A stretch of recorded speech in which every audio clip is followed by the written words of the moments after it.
In Zagreb, Zeljko Mavrovic, nicknamed the Iroquois, is a former heavyweight boxer. Everyone knows him. For 3 years he was European champion, then world #1 Lennox Lewis took him out, but only just. Now retired from the ring, Mavrovic champions eco-friendly food. He's a businessman with high hopes for the opportunities joining the European Union will bring his country, Croatia. People in Croatia think getting into Europe will give them a better job, a better quality of life. I also think accession to the European Union will bring us more possibilities than we have today in Croatia. How long will it take? Probably several years. Enough time for Croatia to adapt before it joins Europe. Then, when we become a full member, we'll still have to get used to totally new European ways of doing things.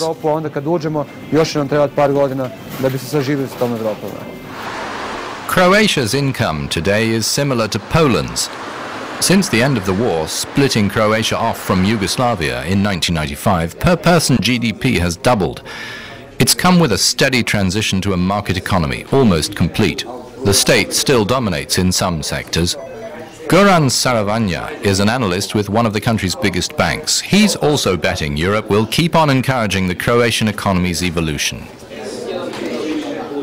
Without this story of Croatia joining the EU and becoming a candidate country, we certainly would not have seen the amount of investment that we've seen since 2000 in infrastructure, in various privatization activities, in greenfield activity. EU accession is a key aspect of all of this investment that we've seen in Croatia, and I think definitely we've seen an improvement in living standards. These improvements have come with a gradual return to stability. There's a less fervent nationalism. Minority rights are enshrined in the constitution. Those displaced by war have been able to come back, mostly Serbs.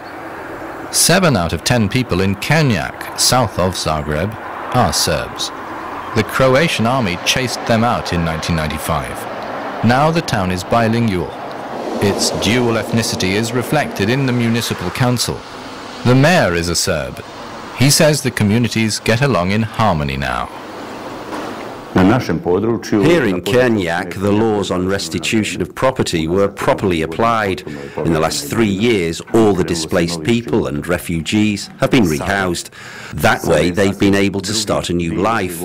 Everything has settled down, as much for the Croats who fled from Bosnia or Kosovo, as for the Serbs who have come home. It's not easy for anyone, since the region was devastated in the war, but the living conditions are the same for the two communities, equal treatment. Minority representation is applied in the national parliament also. Less than 5% of the population is Serb, but they have 3 seats reserved for them in parliament, as well as a place in the governing coalition. Zagreb's official recognition of an independent Kosovo recently upset that apparent balance, stirring the old demons of discord. Days before the recognition, Serb MP Milorad Pupovac said it was still up to Croatia to play a central role in keeping the fragile peace in the Balkans. There are still open wounds, and if you are going to put a salt on that in a moment very delicate for Serbia and for the Serbs, Croatia can lose its capacity of the leading country in the region for the Europeization of this region. So my suggestion, because of the European prospect of this region, because of the preservation of the achieved inter-ethnic relations, that Croatia has to wait. And in the meantime, develop channels of communication toward Pristina and Belgrade. Another shadow crossed the country's path recently. Anti-Gotovina came up for trial in The Hague. The general's arrest on charges of war crimes was one of the preconditions for Croatia's EU membership negotiations to begin in 2005. The problem is a lot of Croatians love him. He's a national hero to them, though he is accused of mass murder of unarmed Serb civilians. Zagreb has been sorely criticized in the EU as passive in its support of the War Crimes Tribunal, but the Justice Minister rejects this. The Croatian parliament adopted a declaration which said it wished to and must cooperate fully with the International Penal Tribunal in The Hague. But it's very important to place things in their historic context. Croatia was attacked during the war. It had to defend itself. This explains Croatians' feelings in the Gotovina case. Eurodeputee Jelko Kacin of Slovenia, current EU presiding nation and like Croatia, a former Yugoslav republic, suggests Zagreb lacks political courage. The basic question in Croatia is a question of leadership. Is Prime Minister a leader who is leading somewhere, or is he a follower who is following the public opinion and would like to flirt, with the public opinion? Croatia and Croat leadership will have to respond on that dilemma.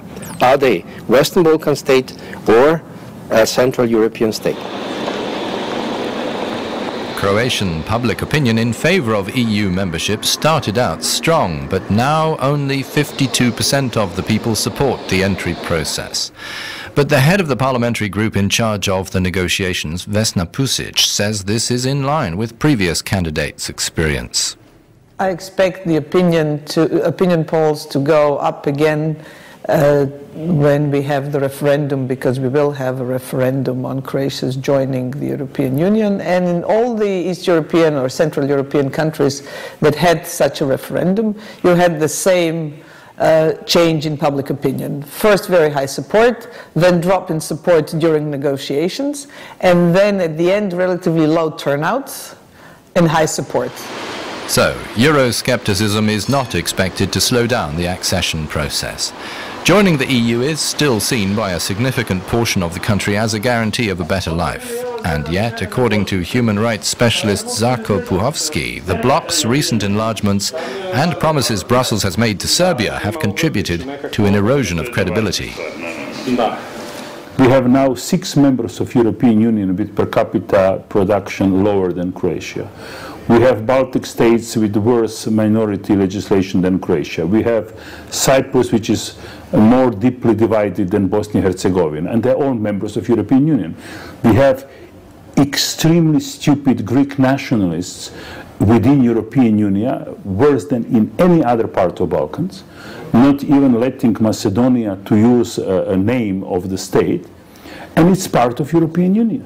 In a snapshot, to finish its accession talks with the EU by mid-2009 as planned, Croatia will have to fight corruption more, revamp its courts and administration, cut subsidies and reform health, pension and tax systems, all in the next 15 months.